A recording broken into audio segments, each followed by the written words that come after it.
Bag-ong gimugso nga masuso napalgang gisulod sa usa ka eco-bag o gibitay sa nagparking nga motorsiklo. Daplin sa kalsada sa Barangay Poblasyon, dakbayan sa Lapu-Lapu niadtong Sabado sa hapon. Siloan meron din na dunay live update kabahin ini. May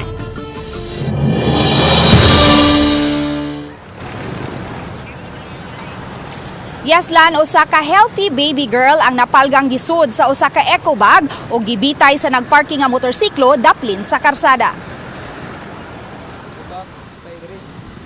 Padung na untang musakay sa iyang motorsiklo, si Joe Felyongco, dihang iyang nabantayan ang usa ka eco bag nga gibitay sa iyang motorsiklo alas 3 niadtong Sabado sa hapon. Kay nagtuo siyang basura lang kini, iya na unta kining ilabay. Ako ituyok, ako tay labay dira tapita. Bato na abot man si sir. Ako gibalik dire siya. Gibusdak na ako, gianak na ako dira. Ito andak ang anak ko sa motor. Ang motor pag-ana ako nilihok. So paglihok ni ana og to ni ana ako na. Ukab ko. Pag-ukab, nilihok mong bata ako nakita ang katunga man dire. Puto ikuha na ko ni ako sa sira. Sir, bata sir.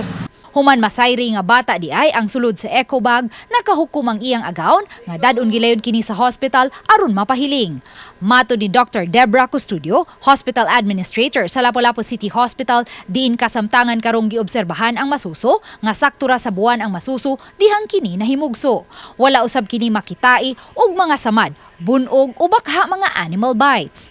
Kay dili man jud ni di sure jud kung asa siya na-deliver, di ba? Kung sulod pa sa hospital or outside. So gimanage sa jud siya nato as outside delivery.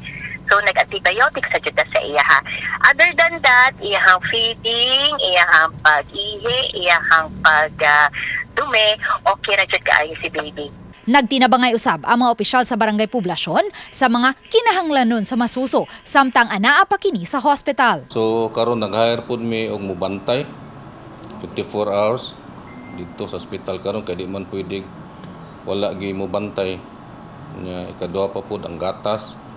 Mo nagsuportaran na po ng mga gatas karon. Sukad niadtong Sabado, padayon ang kapulisan pagsubay sa mga establishmento sa dapit nga may CCTV.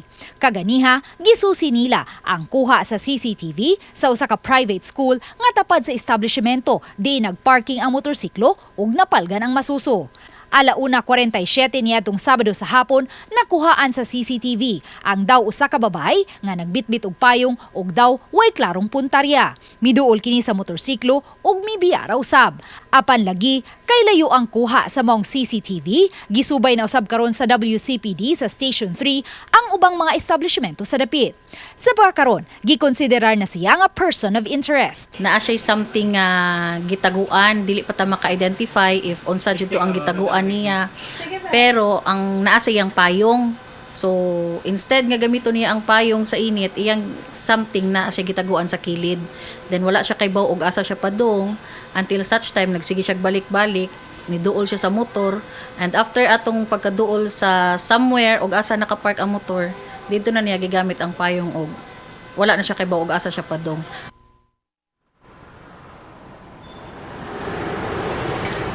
Lan sa pagkakaroon, magpabilin lang una ang naasoy masuso sa hospital sa musunod nga 5 ka adlaw aron usab sa pagtiwas sa mga antibiotics niini. Kini samtang gihikay pa usab ang mga dokumento aron ma-turn over ang naasoy baby girl ngadto sa DSWD. Apan karon pa lang may pipila na nga padayag sa ilang kaandam sa pag-adapt sa naasoy baby girl. Lan? okay, daghang salamat, Luan May Rondina.